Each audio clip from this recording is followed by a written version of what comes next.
والصلاة والسلام على سيد الأنبياء والمرسلين وخاتم النبيين سيدنا محمد وآله وصحبه أجمعين ومن تبعهم بإحسان ودعا بدعوتهم إلى يوم الدين. أما بعد، عن النعمان بن بشير رضي الله عنه قال: قال رسول الله صلى الله عليه وسلم: مثل المؤمنين في توادهم وتراحمهم وتعاطفهم مثل الجسد إذا اشتكى منه عضو تداعى له سائر الجسد بالسهر والحمى، أو كما قال عليه الصلاة والسلام. رواہ البخاری و مسلم. محترم بزرگوں، دوستوں اور دینی بھائیوں، حضور پاک صلی اللہ علیہ وسلم کو اپنا نبی، اپنا پیغمبر ماننے والی امت کو اللہ تعالیٰ نے اسلامی برادری قرار دیا ہے، جن کا یہ عقیدہ ہے کہ حضور پاک صلی اللہ علیہ وسلم خاتم النبیین ہیں، آخری نبی ہیں، آپ کے بعد کوئی نبی نہیں آئے گا،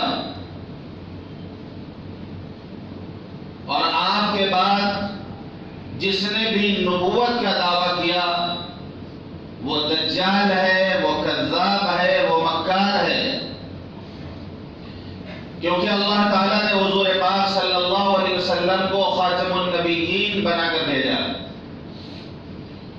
جن لوگوں کا یہ عقیدہ ہے وہ امت مسلمہ ہیں، وہ اسلامی برادری کے فرد ہیں.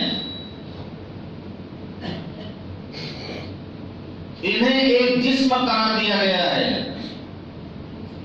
کہ میں نے ابھی حدیث پڑھی ہے، بخاری اور مسلم کی روایت ہے کہ حضور پاک صلی اللہ علیہ وسلم نے ارشاد فرمایا: مثل المؤمنین فی توادهم وتراحمهم وتعاطفهم مثل الجسد،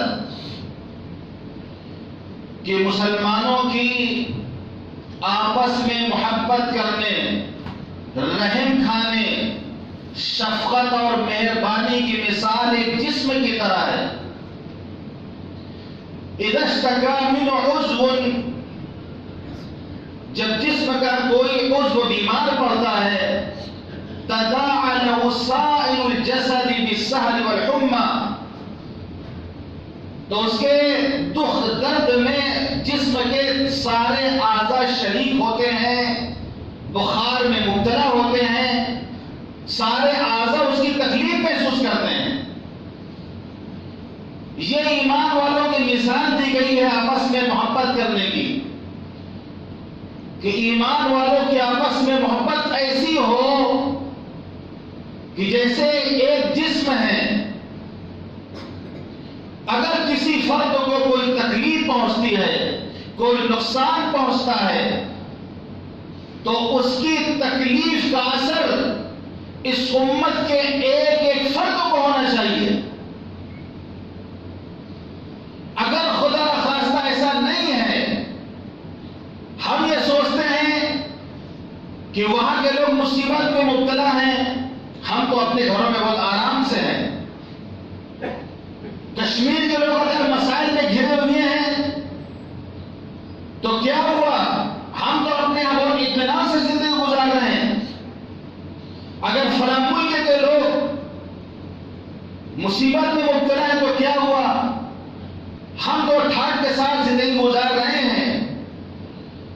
اگر ہم ان کی تکلیف میں شریک نہیں ہو سکتے، اگر ہم ان کے ساتھ ہمدردی کے دو بول نہیں بول سکتے، اگر ہم ان کی تکلیف کو اپنے دل میں محسوس نہیں کر سکتے، تو پھر یہ جان لینا چاہیے کہ ہمارا ایمان کامل نہیں ہے، اس میں نقص ہے، اس میں عیب ہے، اس میں کمی ہے.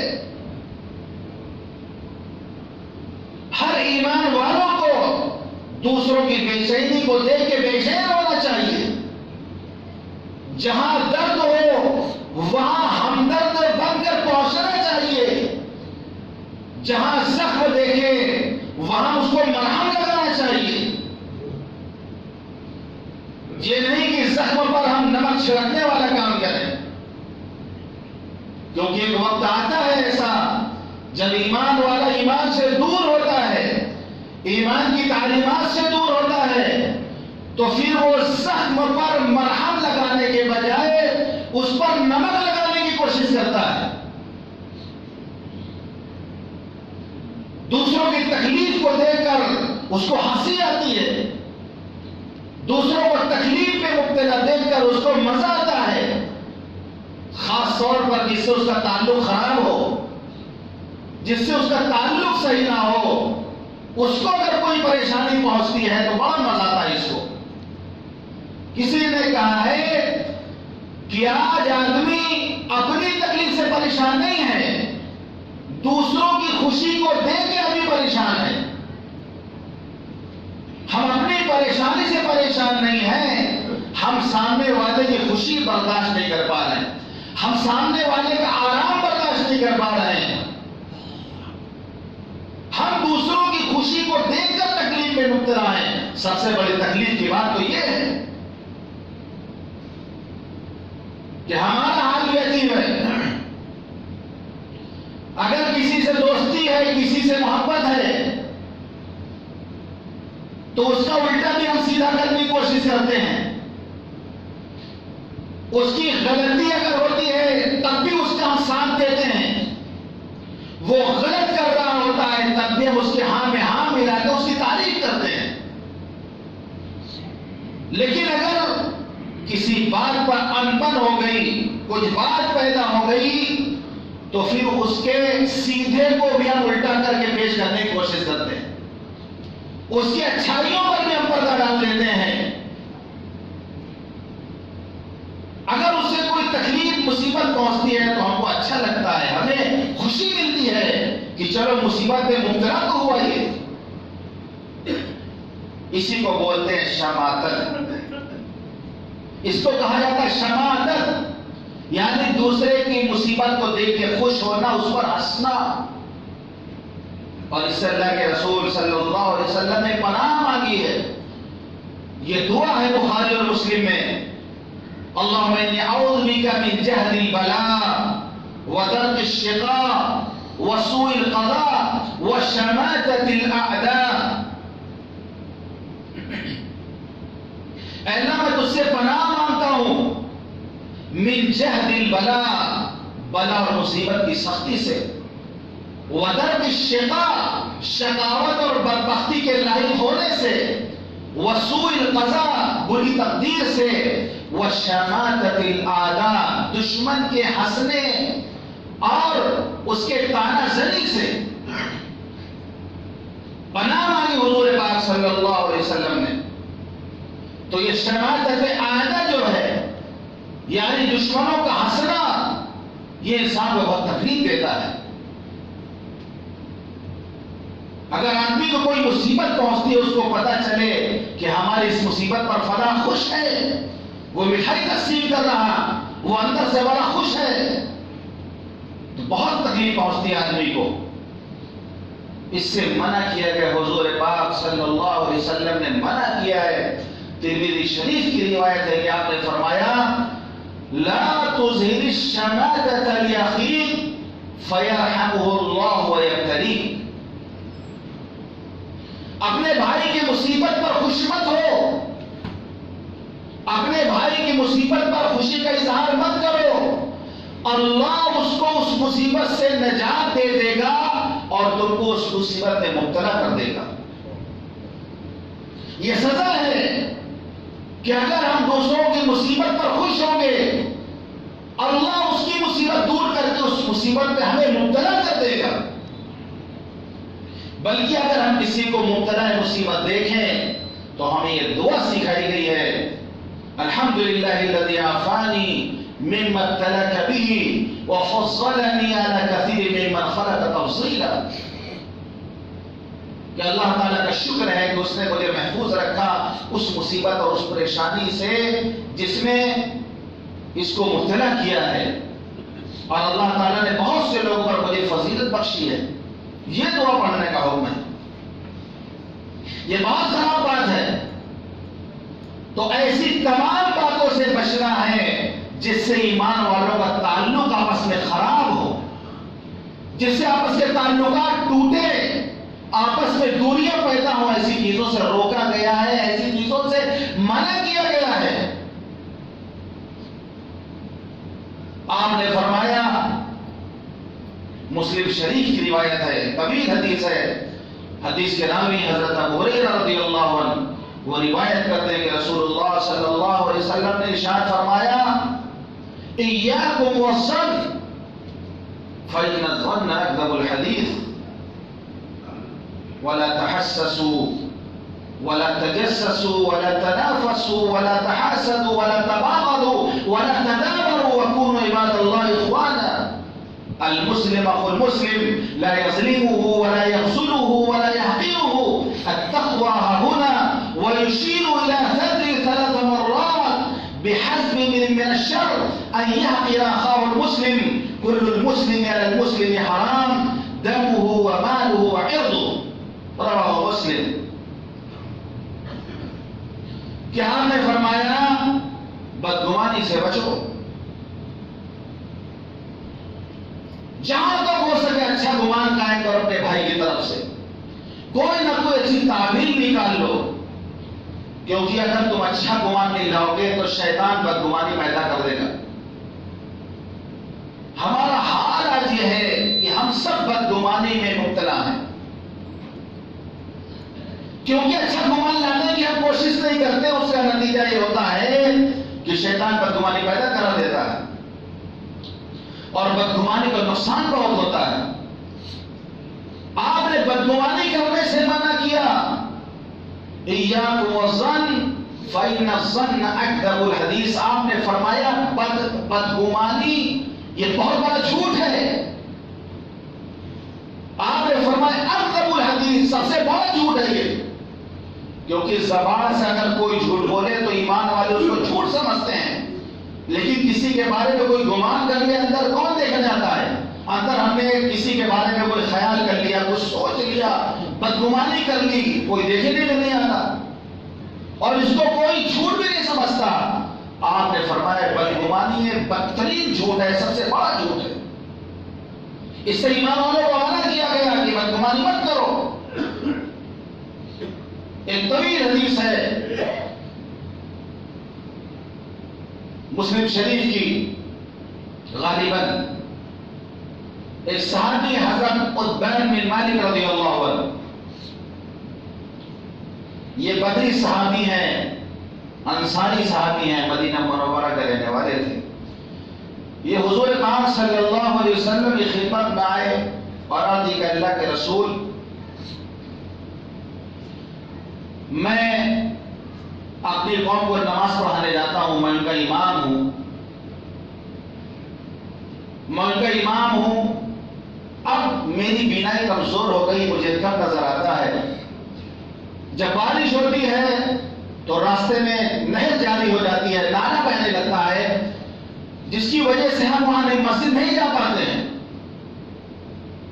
ہم مسجد نہیں پہنچ پاتے، مجبوری ہماری ہو جاتی ہے، تو آپ ہمارے گھر پہ تشریف لائیں اور کہیں پر آپ نماز ادا کر لیں تاکہ ہم اپنے گھر میں اس جگہ کو نماز کے لیے خاص کر لیں۔ تو حضرت عتبان بن مالک یہ قبیلہ بنو سالم جن کا جو محلہ تھا اس کے امام تھے۔ قبیلہ بنو سالم اس جگہ پہ آباد تھا جہاں پہ آج کل مسجد جمعہ بنی ہوئی ہے۔ مسجد قباء کی زیارت کے بعد لے جاتے ہیں مسجد جمعہ دکھانے کے لیے، جو جاتے ہیں حج عمرہ کرنے کے لیے۔ یعنی حضور پاک صلی اللہ علیہ وسلم کا قیام قباء میں تھا، اور قباء کے بعد جب آپ مدینہ منورہ کے لیے روانہ ہوئے تو جب بنی سالم کے محلے میں آپ پہنچے تو جمعہ کا وقت ہو گیا، سب سے پہلے آپ نے وہاں پہ جمعہ کی نماز ادا فرمائی۔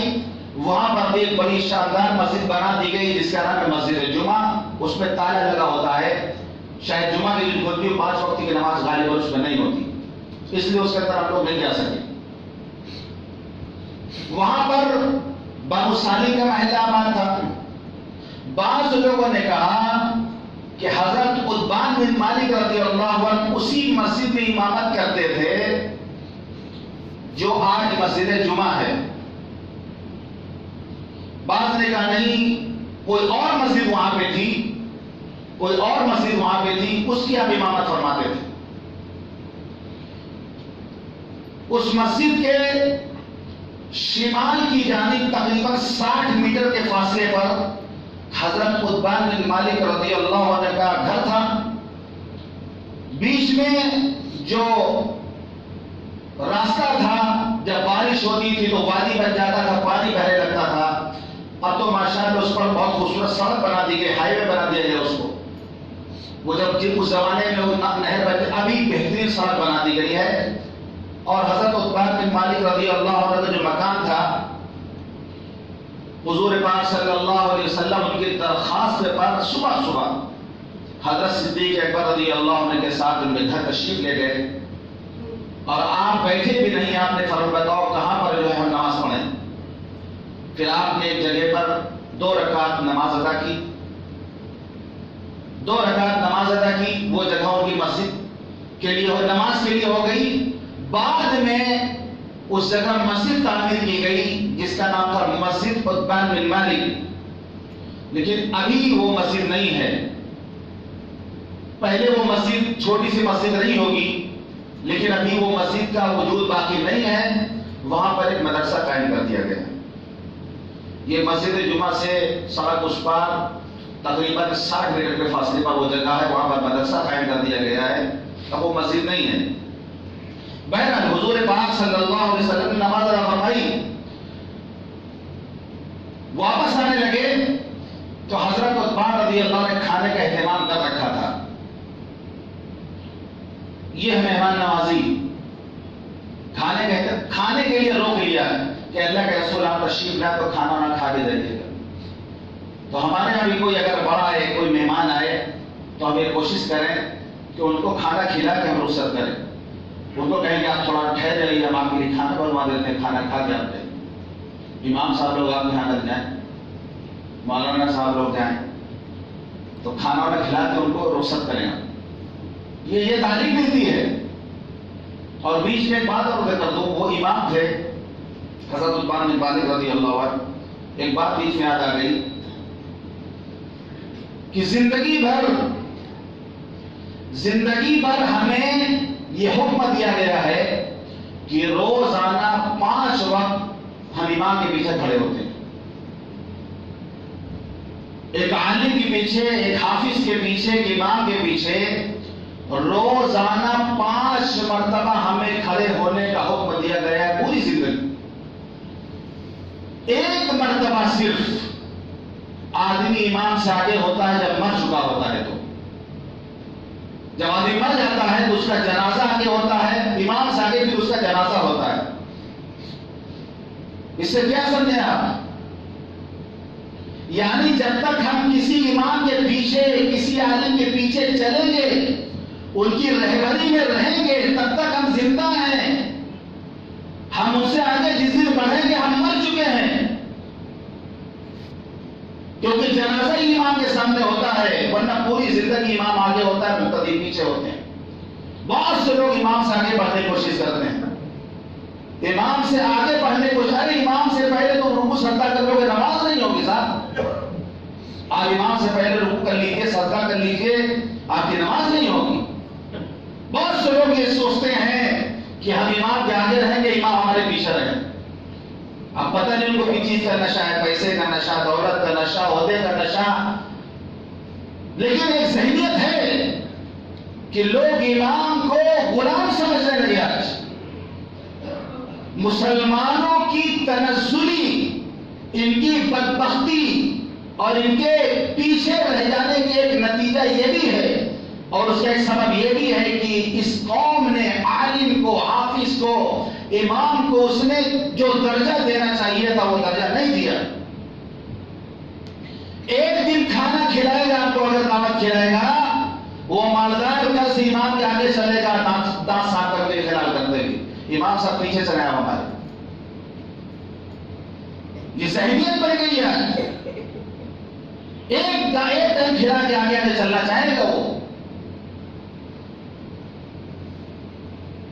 تو یہ سمجھ لیں ہم کہ اگر ہم آگے بڑھنے کی کوشش کر رہے ہیں کہ امام سے آگے کوئی اگر ہوتا ہے تو اس کی نماز بھی نہیں ہوتی. مسجد نبوی میں آپ یہ تو اکثر مسجد نبوی میں ہوتا ہے، مسجد نبوی نماز پڑھنے جائیے، بہت سے لوگ شہر میں نماز پڑھتے امام سے آگے پہنچ جاتے ہیں. امام وہاں پر ہے آنگن کے سب باہر، امام سے آگے عرب لوگ آگے سمجھاتے ہیں، جو متوّر لوگ ہوتے ہیں کہ پیچھے چلو بھائی اللہ جی، یہ امام سے آگے ہے جگہ، یا پھر بھی کون سننے والا وہی نیت مان لیتے ہیں. وہ جب ہم لوگ گئے ایک مرتبہ تو امام آگے والی محراب سے نماز پڑھاتے تھے، 2 صف لگتی تھی وہاں پر، 2-3 صف، اور وہی راستہ ہے جو حضور پاک صلی اللہ علیہ وسلم کے لیے سلام عرض کرنے جاتے ہیں. امام آگے ہوتے تھے، وہاں صف لگا کرتی تھی. جب دوبارہ جانا ہوا تو جگہ امام کی بدل گئی. امام اس جگہ سے نماز پڑھانے لگے جو محراب نبوی، اصلی جو محراب نبوی جہاں سے حضور پاک صلی اللہ علیہ وسلم امامت فرمایا کرتے تھے. آج کل آپ اگر ویڈیو دیکھیں گے، لائیو دیکھیں گے ویڈیو، تو مسجد نبوی کے امام آج کل اسی جگہ پہ نماز پڑھاتے ہیں جہاں پہ حضور پاک صلی اللہ علیہ وسلم کھڑے ہوتے تھے. بس اتنا کر دیا گیا ہے کہ محراب نبوی کو بند کر دیا گیا ہے. اب اگر کوئی سجدہ کرے گا امام تو اس جگہ پہ سجدہ کرے گا جہاں پہ حضور پاک صلی اللہ علیہ وسلم کے قدم مبارک ہوا کرتے تھے. تو ہم لوگ بہت آرام سے گئے، دیکھا پوری جگہ خالی ہے، بہت جا کے آرام سے بیٹھ گئے کہ یار ابھی بہت خالی پھانکا ہے، کیا بات ہے. جلدی سے امام کے پیچھے تب جگہ لے کے بیٹھ گئے ہم لوگ، اور سوچ رہے کیوں خالی کیوں ہے. بعد متوّر کے بول رہا کہ یہاں نماز کیوں پڑھ رہے ہیں آپ لوگ، امام تو وہاں پیچھے کھڑے ہو، وہاں اس محراب پہ کھڑے ہو گئے، آپ لوگ امام سے آگے ہیں. تو سمجھ نہ ہو اس لیے پوری جگہ خالی پڑی ہوئی ہے. تو امام سے کوئی اگر آگے جائے گا تو اس کی نماز نہیں ہوگی. تو امام سے آگے بڑھنے میں ہماری موت ہے. امام سے کے پیچھے ہم رہیں گے، ہمارے اندر زندگی ہے، ہمارے اندر روح ہے، ہمارے اندر حرارت ہے. تو جو قدر کرنا چاہیے وہ قدر ہم کریں. ہم دوسروں کو دیکھا دیکھی میں نہ پڑھیں، ہم اپنی عاقبت نہ خراب کریں. کیونکہ بعض علماء نے لکھا ہے کہ عالم کی طرف سے بدگمانی کرنے والا کا خوف یہ کہ ایمان کو اس کا خاتمہ نہ ہو. ہم اپنے عاقبت خراب نہ کریں. تو بہرحال حضرت عثمان بن مالک رضی اللہ عنہ امام تھے. اب حضور پاک صلی اللہ علیہ وسلم جب ان کے گھر تشریف لے گئے، آپ نے وہ نماز پڑھی. وہ جگہ مسجد عثمان بن مالک بنا دی گئی ہے، لیکن اب وہ مسجد کا وجود ختم ہو گیا. تو جب حضور پاک صلی اللہ علیہ وسلم نے نماز ادا فرمائی تو پاس پڑوس میں صحابہ کرام جو آباد تھے ان کو پتہ چل گیا کہ حضور پاک صلی اللہ علیہ وسلم ہمارے محلے میں تشریف لائے ہیں. تو لوگوں کو معلوم ہو تو بھیڑ اکٹھی ہو گئی ملنے کے لیے. لوگ بیٹھ گئے آ کر کے. اسی مجمع میں سے کسی نے کہا کہ مالک بن دخشن نظر نہیں آ رہے ہیں. حضور پاک صلی اللہ علیہ وسلم تشریف لائے ہوئے ہیں، سب لوگ تو آ گئے محلے کے، مالک بن دخشن نظر نہیں آ رہے ہیں. تو مجمع میں سے کسی نے کہا کہ وہ تو منافق ہو گیا ہے، اس کو اللہ رسول سے محبت ہی نہیں، وہ تو منافق ہو گیا. تو حضور پاک صلی اللہ علیہ وسلم نے فرمایا ایسا نہ کہو، ایسا نہ کہو. کیا تم دیکھتے نہیں ہو کہ وہ لا الہ الا اللہ محمد رسول اللہ کا اقرار کرتا ہے اور اس سے اس کو اللہ کی رضا حاصل ہے، اللہ کی رضا مراد ہے.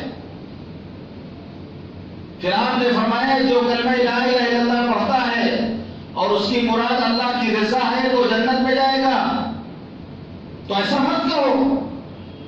تو انہوں نے کہا کہنے والے نے کہ اللہ اور اس کے رسول کو زیادہ علم ہے، لیکن ہم دیکھتے ہیں کہ آج کل منافقین کے ساتھ تھوڑا زیادہ اٹھنا بیٹھنا ہے، ان سے میل ملاپ زیادہ، اس لیے میں نے کہہ دیا. لیکن آپ نے منع کیا کہ ایسا مت کہو، بدگمانی مت کرو. ایسا ہو سکتا ہے کوئی مجبوری ہو، کہیں اور ہو، اس لیے نہیں آ سکے ملاقات کے لیے. یہ تم نے کیسے کہہ دیا کہ وہ منافق؟ لیکن صحابہ کا ایمان بھی دیکھیا کہ صرف وہ منافقین سے میل جول کرتے، بات چیت کرتے دیکھا تو ان کو بھی منافق سمجھ لیا. جبکہ وہ بدری صحابی حضرت مالک بن دخشن جنگ بدر میں حضور پاک صلی اللہ علیہ وسلم کے ساتھ تھے اور جب کہ بدر والوں کے بارے میں اللہ کا حکم آ گیا کہ اس کے بعد جو چاہیں یہ کریں، ان کا کوئی معاوضہ نہیں ہوگا، جو بدری صحابی 313 ان میں سے حضرت مالک بن دشن تھے، تو آپ نے بدگمانی سے منع کیا کہ نہیں ایسا مت کہو.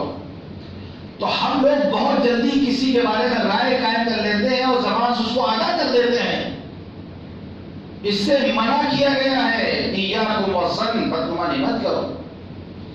فإن الظن أكذب الحدیث، کیونکہ بدگمانی بڑا جھوٹ ہے. ولا تحسسوا، ایک دوسرے کی ٹول میں مت رہا کرو. کون کیا کر رہا، کہاں جا رہا، کہاں اڑ رہا، کہاں بیٹھ رہا، ٹول میں مت لگو. ولا تحسسوا ولا تجسسوا، جاسوسی مت کیا کرو. کون کیا کر رہا، بہت سے لوگ جو ہے جاسوس ہوتے ہیں، ان کا مزاج جاسوس والا مزاج ہوتا ہے. امام صاحب کہاں جا رہے ہیں، امام صاحب کہاں جا رہے ہیں، کس کے گھر جا رہے ہیں، آپ وہ پیچھے پیچھے لگے ہوئے وہ فلک کر رہے ہیں. یہ مولوی صاحب کس کے گھر جا رہے ہیں، جاسوسی. قسم خدا کی مقتدی جتنی کڑی نگاہ ایمان پر رکھتے ہیں، اگر اپنی بیٹیوں پر رکھیں تو یہ حادثات نہ ہوں. جتنی کڑی نظر مقتدی امام پہ اور مؤذن پہ رکھتے ہیں، اپنی اولاد پہ اگر رکھے تو ان کی اولاد نہ بگڑے. ولا تحسسوا ولا تجسسوا، ٹول میں مت رہا کرو، جاسوسی مت کیا کرو. ولا تنافسوا، ایک دوسرے سے آگے بڑھنے کی کوشش نہ کیا کرو کہ اس کے پاس یہ ہے تو ہم بھی کسی طریقے سے اس سے آگے بڑھ جائیں. اس کے پاس ایک فلیٹ ہے تو ہمارے پاس 2 ہو، اس کے پاس بلڈنگ ہے تو ہمارے پاس 2 بلڈنگ ہو. منع کیا گیا اس سے. مقابلہ کرنا ہے تو دین کے کاموں میں مقابلہ کرو. فَبِذَلِكَ فَلْيَتَنَافَسِ الْمُتَنَافِسُونَ، وہ اٹیک کرنا تو دین کے کاموں میں کرو، اچھے کاموں میں کرو. یہاں تک منع کیا گیا کہ اگر کوئی سودا خرید رہا ہے، وہ کسٹمر اس گاہک سے بات کر رہا اور ہم جا کے پہنچ جائے، بھائی اس کو ہمارے یہاں بیچ دو، غلط. منع کیا گیا ہے جب تک وہ اپنی بات مکمل نہ کر لے، وہ اس کو نہیں خرید رہا، الگ ہو جا رہا، ہم جا کر کے تب اس کو خریدیں. ہم کو کہیں جانا ہے، رکشہ والے سے کوئی بات کر رہا کہ ہم کو ہاوڑا اسٹیشن جانا ہے، کتنا پیسہ لوگے، ہم پہنچ گئے، بھائی ہم کو ہاوڑا جانا ہے، اتنا پیسہ ہم سے لے لو. منع کیا گیا اس سے. کسی نے کسی لڑکی کے لیے رشتہ بھیجا، ابھی بات طے نہیں ہوئی، بڑی خوبصورت لڑکی ہے، اے اما جلدی جو ہمارا رشتہ لے کر کے، پھر لڑکی سے ہمارا رشتہ جلدی کرا لے جا کے. منع کیا گیا اس سے. ابھی رشتہ چل رہا ہے، وہ ہاں نہ ہو جائے، جب پتہ چل جائے کہ وہ لوگ نہیں کریں گے تب آپ اپنا رشتہ بھیجیں. رشتے پر رشتہ نہ ڈالیں. منع کیا گیا ہے. ولا تنافسوا ولا تحاسدوا، حسد نہ کیا کرو، جلن نہ کیا کرو. ولا تباغضوا، بغض و دشمنی، کینہ کپٹ نہ رکھا کرو. ولا تنامروا، ایک دوسرے سے پیٹ نہ پھیرا کرو کہ ایک دوسرے کو آمنے سامنے دیکھ کے پیٹ گھما کے بھاگ کے دوسرے راستے پر، کہ آمنا سامنا جا کر سلام کرنا پڑے گا. ادھر سے آتا دیکھا اب لڑائی ہے ہماری، پیٹ گھما کے دوسری طرف چلے گئے. ولا تدابروا، پیٹ نہ پھیرو. وَكُونُوا عِبَادَ اللَّهِ إِخْوَانًا، اے اللہ کے بندو بھائی بھائی بن جاؤ. وَكُونُوا عِبَادَ اللَّهِ إِخْوَانًا، اے اللہ کے بندو بھائی بھائی بن جاؤ. المسلم اخو المسلم، مسلمان کا بھائی ہے. لا یظلمہ، وہ اس پر ظلم نہیں کرتا. ولا یخذلہ، وہ اس کو شرمندہ نہیں کرتا.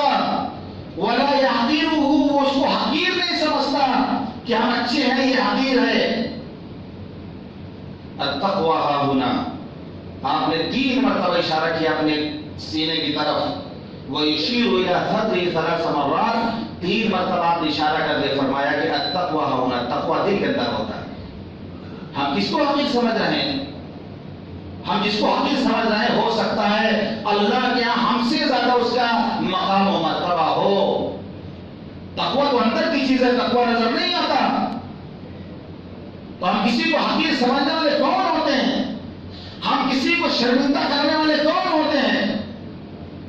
آپ نے فرمایا من عیر اخاہ بذنب لم يمت حتى يعمله، جس نے اپنے بھائی کو کسی گناہ پر شرمندہ کیا ہو، انسان ہے، کوئی گناہ ہو گیا، اس سے کوئی غلطی ہو گئی، بعد میں اس کو پچھتاوا ہوا، اس نے توبہ کر لیا، اب اس کا معاملہ اللہ کے ساتھ ہے، اللہ نے معاف کر دیا، اب جب ہم اس کو دیکھتے ہیں تو اشارہ کرتے لوگوں سے کہتے ہیں یہ جا رہی ہے، یہ لڑکی کو لے کے بھاگ گیا تھی، یہی ہے، یہی بھاگا تھا ایک لڑکی، یہ لڑکی جا رہی، دیکھو یہی فلاں کے ساتھ بھاگی تھی، یہ دیکھو یہی ہے، پکڑا گیا فلاں کام میں، یہ اس کام میں پکڑا گیا۔ اب جب ہم اس کو دیکھتے ہیں، اس پر تبصرہ کرتے ہیں، جب موقع ملتا ہے تو کوئی نہ کوئی تانا زنی کر دیتے ہیں، کچھ نہ کچھ ایسی بات کہہ دیتے ہیں جس سے وہ شرمندہ ہو جائے۔ تو گویا ہم اللہ کے فیصلے سے راضی نہیں ہیں، یعنی اللہ نے اس کو معاف کر دیا، اس نے توبہ کر لیا، لیکن ہم اپنے موقع پر ڈٹے ہوئے ہیں کہ ہم نرم ہونے والے نہیں ہیں۔ اللہ نے اس کو معاف کر دیا لیکن ہم معاف نہیں کریں گے، ہم تو اس کو ٹوکیں گے، جہاں ملے گا ہم اس کو شرمندہ کریں گے۔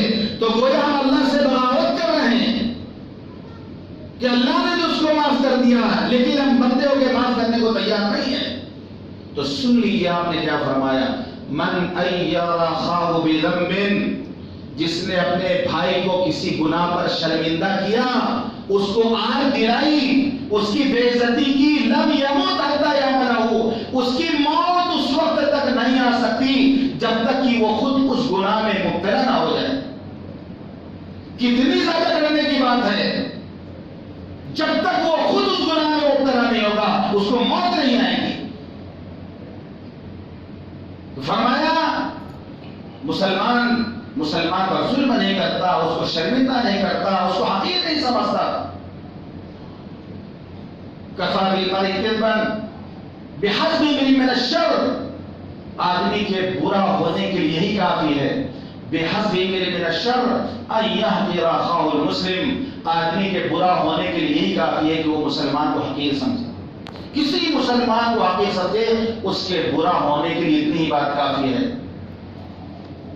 کل المسلم علی المسلم حرام، ہر مسلمان کا دوسرے مسلمان پر یہ چیزیں اس کے لیے قابل احترام ہے، دمہ اس کا خون، ومالہ اس کی مال و دولت، وعرض اس کی عزت، یہ ایک مسلمان کا دوسرے مسلمان کے لیے قابل احترام ہے کہ ناحق اس کی جان نہ لے، ناحق اس کا مال نہ لوٹے، ناحق اس کو جو ہے بے عزت نہ کرے،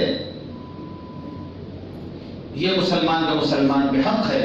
تو ہر ایسی بات سے اسلام نے اپنے ماننے والوں کو منع کیا ہے کہ جس سے آپس میں دوری پیدا ہو، آپس میں دشمنی ہو، دشمنی کا اس نے سد باب کیا ہے، اپنے ماننے والوں کو ان چیزوں سے روکا ہے جن سے آپس میں دل پھٹتے ہوں، اور ایسی تعلیم دی ہے، ایسے اخلاق پیش کیے ہیں کہ اگر مسلمان ایمان والا ان کو اپناتا ہے تو آپس میں محبت بڑھے گی، آپس میں محبت کی فضا قائم ہوگی، اور پھر جس طرح مثال دی گئی ہے ایک جسم کی طریقے سے، یہ مطالبہ ہے، صرف ایک مثال نہیں ہے، یہ ہمارے لیے تعلیم بھی ہے کہ ہمیں اس طرح آپس میں مل جل کر کے رہنا چاہیے، ایک دوسرے کے دکھ درد میں ہمیں شریک ہونا چاہیے۔